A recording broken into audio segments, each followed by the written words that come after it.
My name is Kathy. I'm a 45-year-old who's become quite the health enthusiast, all thanks to starting to feel back pain when I wake up in the morning. I've really gotten into running and such. Now that I think about it, for the past few years, my wish has always been to stay healthy. Quite a change from my younger days when I wished to get along with the boy in the next class. How the subtle signs of aging sneak up on me. Today, I want to share a story from before I turned into a health nut. I would like you to listen to it. Let's wind back the clock by 10 years. I was 35 then, and in my own words, I was an adorable, head-turning, super cute, pretty girl, or so I wish I could say. But sorry, that's just a fantasy. It was full of wishes.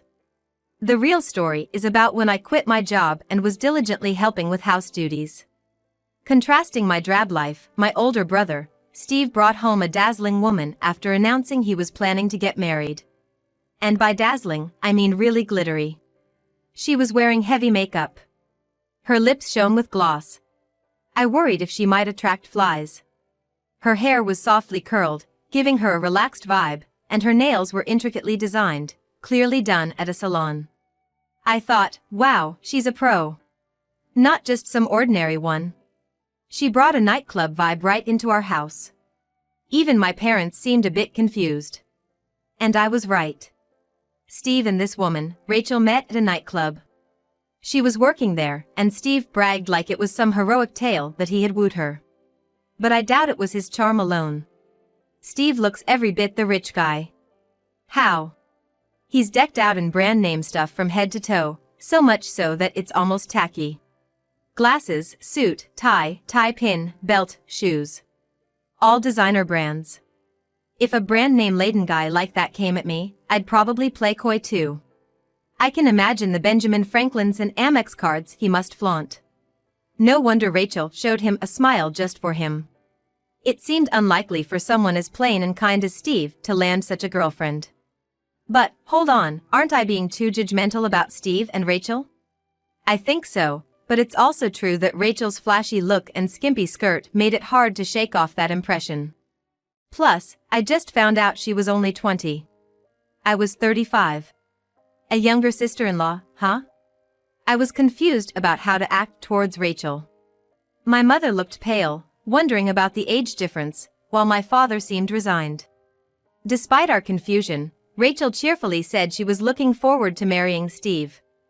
The meeting was more of a marriage announcement than a conversation, leaving us all dumbstruck. The next day, Steve said he knew we must have been uncomfortable and proposed a dinner for us to relax and get to know Rachel better.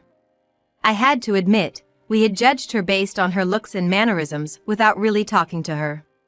Maybe she was a good person if I talked to her. I didn't really talk to her in the first meeting. I wasn't thrilled, but for Steve's sake, I decided to give it a chance.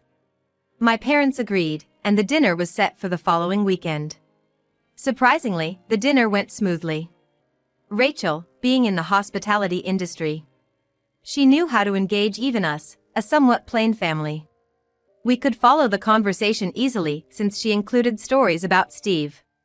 From her looking, she seemed like a different world from the one we live in, but I had to admit my initial judgment was wrong. But then, as I was returning from the restroom, I overheard Rachel on her phone, bad-mouthing our family. They're all plain. Especially the mother, whose face is covered in wrinkles and spots, which is really impossible. I don't want to grow old like that. I thought they were rich, but it was normal. The father is also a bit of an old man, so I'm not sure if I'll be able to handle it. I'm thinking of making up an affair and getting a quick divorce. The sister is older and doesn't have a boyfriend. I mean, she's so fat and employed that it's funny. I need to run away before she asks me to take care of her in the future. I was stunned. Was I hearing things? But no, there she was, cheerfully chatting away about bad things about my family. I was stuck. What should I do? Should I say, "What are you saying, whatever you want?" Or should I keep quiet? By the time I decided, she was back at the table. I reluctantly followed, not wanting to spoil the evening. The dinner ended without incident, but my family's view of Rachel skyrocketed, unaware of her true colors. Steve continued to hold dinners until the wedding, seemingly eager to integrate Rachel fully into our family. Our parents even started looking forward to these dinners, and Rachel's standing with us improved dramatically. I didn't record Rachel's phone conversation. I didn't even hear the other person's voice. And in front of my family, Rachel seems like such a nice girl. If I accuse her and she claims it's a misunderstanding or that I misheard, I might not be believed. Even now, I sometimes wonder if I really did mishear. But, darn it. Steve is my dear brother after all. What am I supposed to do? These thoughts have been troubling me for days. Then, one day, Steve said, Rachel wants to have a meal with you, just the two of you. Go to this place. Don't worry, I'll cover the bill, while pointing to a map of a restaurant. It was a pretty upscale Italian restaurant. Free food is nice and all, but why me specifically? It's kinda scary. But, being a jobless person with nothing better to do, I had no reason to refuse. So, off I went to the Italian restaurant. Kathy! Thank you for coming. Rachel greeted me with such enthusiasm when she saw me that, honestly, I didn't feel too bad. She really knows how to make people happy. I even started to doubt whether I had misheard that phone call. But as the meal progressed, the atmosphere started to feel a bit tense. Kathy, it was a while ago, but you heard my phone conversation, didn't you? Yes. That first dinner we had. Right after I returned to the table, you came back too. But just behind you, a woman who had gone to the restroom came out. There's only one stall in that restroom. You weren't in there together, right? Rachel chuckled. Wow, she's been keeping a close watch. True, I do remember a woman entering the restroom while I was overhearing Rachel's call. But I was so panicked by what Rachel was saying that I don't remember much else. I couldn't think of anything to say, so I just took a bite of my rice gratin. Aren't you putting food before conversation? You'll only get fatter. Realizing I was being provoked, I thought, this is a taunt, all right. Let's not hide it anymore, but please don't spill our conversation to Steve or your parents, okay? Rachel said, laughing loudly. As an aside, my weight gain started when I worked in a toxic environment, leading to stress eating. I had a period of not eating at all, becoming skinny, but then I started overeating as a stress reliever and gained weight. Sure, I'm overweight, but now I'm focusing on my mental health, thinking so what if I'm fat? I was just a bit over the standard weight.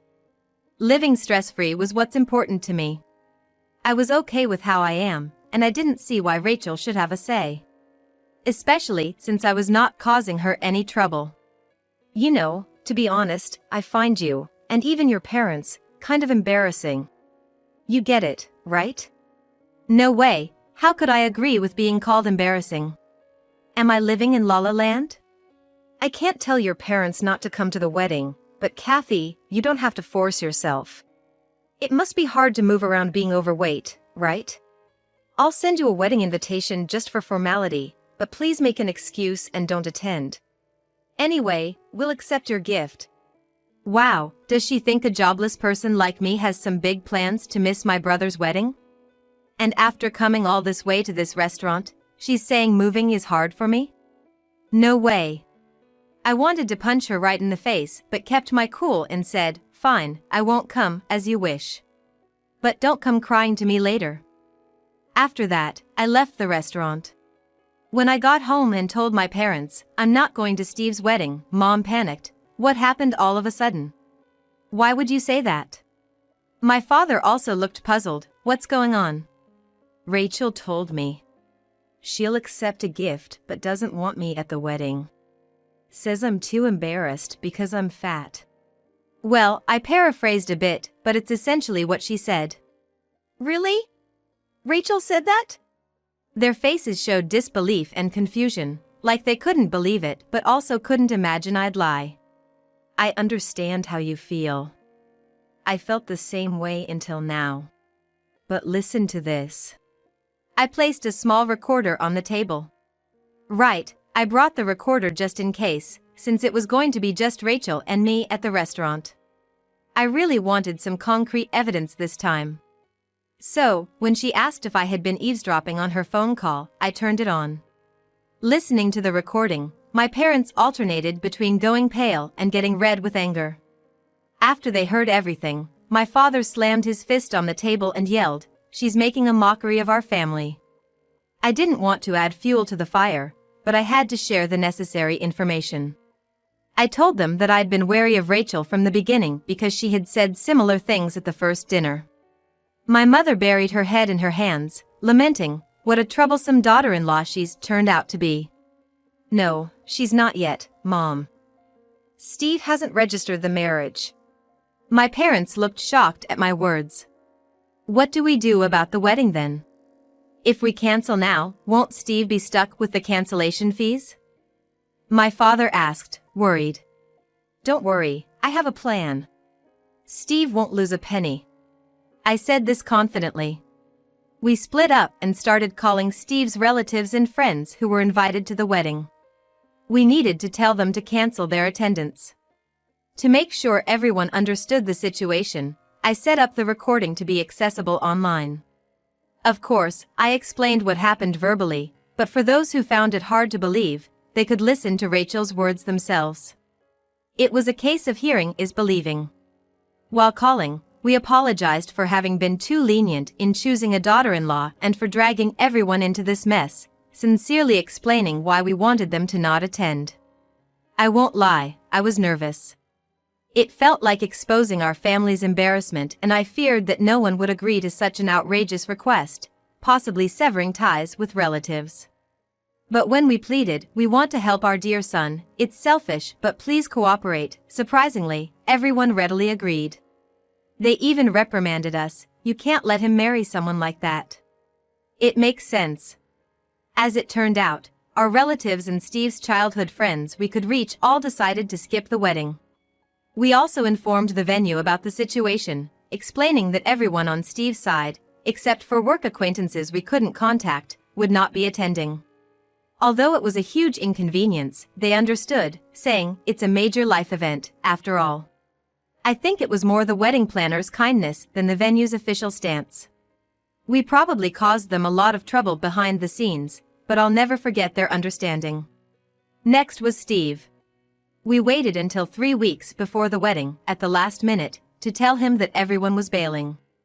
After he learned everything, he just stood there in shock and finally said, "I understand." If Steve had insisted on going through with the wedding regardless, our plan would have failed. But I trusted my sisterly intuition that it would be all right. Then, on the night before the wedding, a storm hit our house. Rachel stormed in with her parents, fuming, "What is the meaning of this?" Steve was right behind them. "Oh, Rachel, what's wrong?" My mother asked nonchalantly. "What's wrong? Starting this week, the cancellations for the wedding have been trickling in. It was too strange, so when I pressed Steve, even your own family said they're not coming. What's happening on our big day?" That was expected. We had asked everyone, including the venue, to cancel early, but to notify Rachel and Steve at the last minute. Rachel had reached out to me unnecessarily, thinking she could keep it under wraps until the wedding. Her impulsive nature and lack of composure made her reveal her true colors. "Rachel said our family was embarrassed, so she didn't want your parents at the wedding. We just told everyone the truth and decided as a family not to attend." "Don't lie! Ruining such an important day with lies. The guest list is now less than half. How are you going to make this right?" Rachel's parents, in a near frenzy, hugged her, saying, "Poor Rachel. What are you planning with all this? Do you want to call off the engagement?" Rachel's mother glared at us sharply. But it wasn't for us to answer. "Steve, you're not just going to stand there the whole time, are you?" I nudged my brother, who looked unsure of what to do next. "Oh. What do you want, Steve? It's fine if we don't attend, but the decision is yours. Do you still want to get married?" My father started to object, but I stopped him. It was important for Steve to make his own decision without regret. He had once vowed to marry this woman. Even if we tell him she's awful, it's hard to believe instantly. But Steve isn't a man without judgment. I trusted him. "I did love Rachel, and I really wanted to marry her. See? Steve is saying this, so you all need to understand the situation. Rachel, mistaking Steve's words as support, slipped up and addressed us informally. Steve noticed this change and smiled sadly. I really have no eye for women. I hardly dated and got too excited about marrying a beautiful woman. You've always aimed too high despite a lifelong record of not being popular, Steve. Look at the mirror of reality. Right. Our family has a legacy of not being popular, tracing back to our great-grandfather. Embrace the plainness in your life. Hey, I wasn't unpopular, you know. Mom, lying is bad. We all teased Steve, who finally burst out laughing. Well, it was nice to dream for a while. I've decided, I'm calling off the wedding. At that moment, our parents' faces lit up, and I high-fived them. What are you doing? Making decisions on your own, and all of you yammering about it. Rachel burst out. Exactly. The wedding is tomorrow. Please take this seriously. What's this about the family being embarrassing? Rachel's mother finally asked. I internally cheered. I was about to bring it up myself, but it's more impactful if they ask out of curiosity. Forcing them to listen would just be ignored. Glad you asked, I said and played the recording. Rachel's parents' faces gradually turned pale, but Rachel herself defiantly said, so what, it's just a recording. I've heard Rachel say various things about our family before. That's why she called only me to meet that day, and the recording itself is the best evidence that she wanted to talk to me. Rachel claimed it was all made up, but her parents hung their heads in shame. I'm sorry. Our daughter is entirely at fault. Rachel's father said first.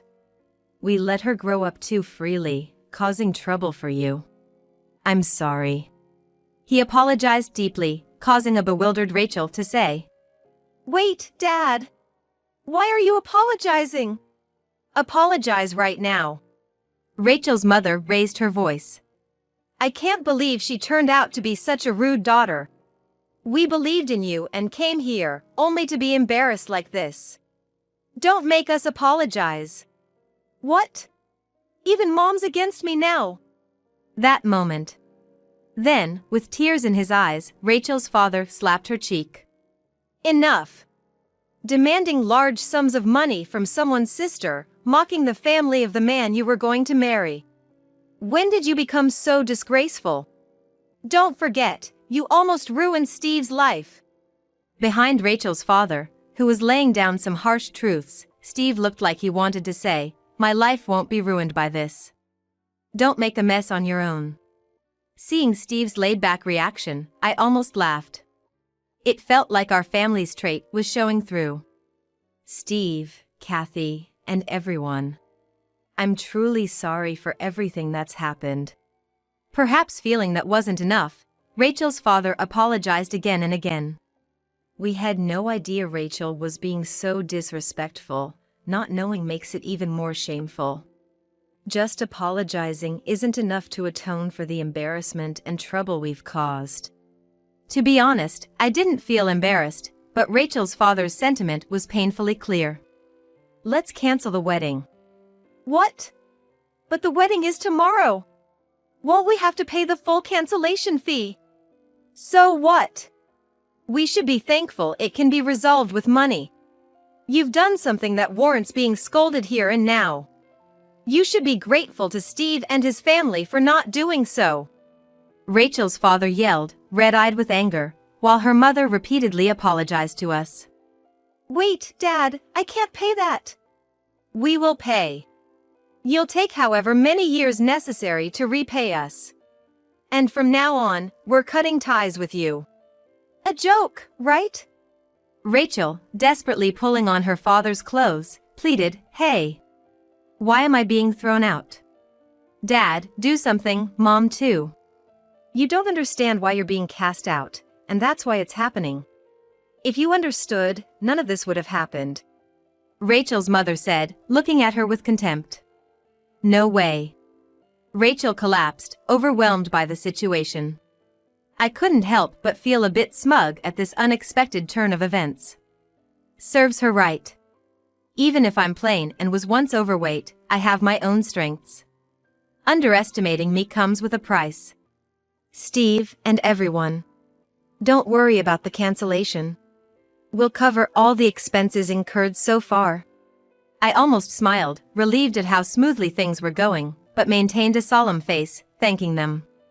My parents, struggling to contain their joy, managed to keep their expressions ambiguous. Steve, out of Rachel's sight, silently cheered with a small victory gesture. I thought to myself, calm down a bit, he didn't do much. Within a month of the cancelled wedding, Rachel's parents brought us a gift, the cancellation fee, and an additional $60,000 as compensation. They had insisted on settling with us to avoid court and legal fees. We had trouble deciding on a fair amount, but eventually suggested an average sum. However, Rachel's father paid us the requested amount plus an additional $30,000. Honestly, I wasn't sure if we'd have received this much even if we went to court.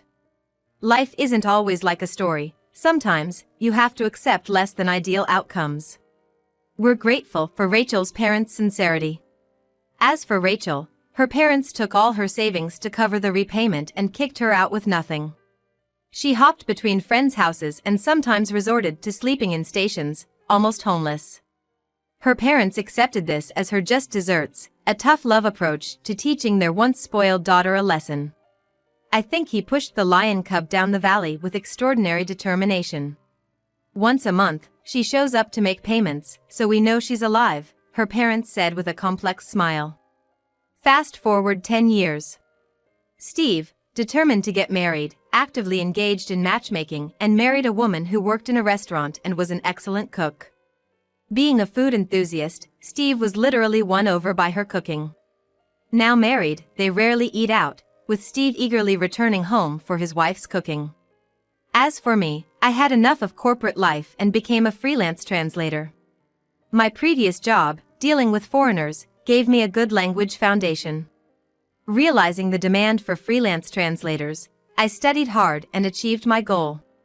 Now, I earn significantly more than I did as an employee, working in a much more relaxed environment. Focusing on my studies curbed my overeating, and I returned to my pre-employment weight. No longer overweight or underweight, I'm just average, which feels great. Well, I don't know if I'm proud of the average. At least for me, I had a hard time becoming an average, so I'm really happy to be back to normal. And thanks to my work, if I may say so myself, I even married a handsome man. Introducing him to my family post-Rachel incident, they joked, "You're being fooled and no way a guy like him falls for your plain jeans." My husband said he loved my plain features. Just to be clear, my husband has no ill intentions at all. He's seriously praising me. He meant it as a compliment, so I take it positively. Our daughter is now 4. Every day is very lively and happy. The only issue is her bedtime storybook is about history. Surprisingly, she loves it and falls asleep peacefully to it every night.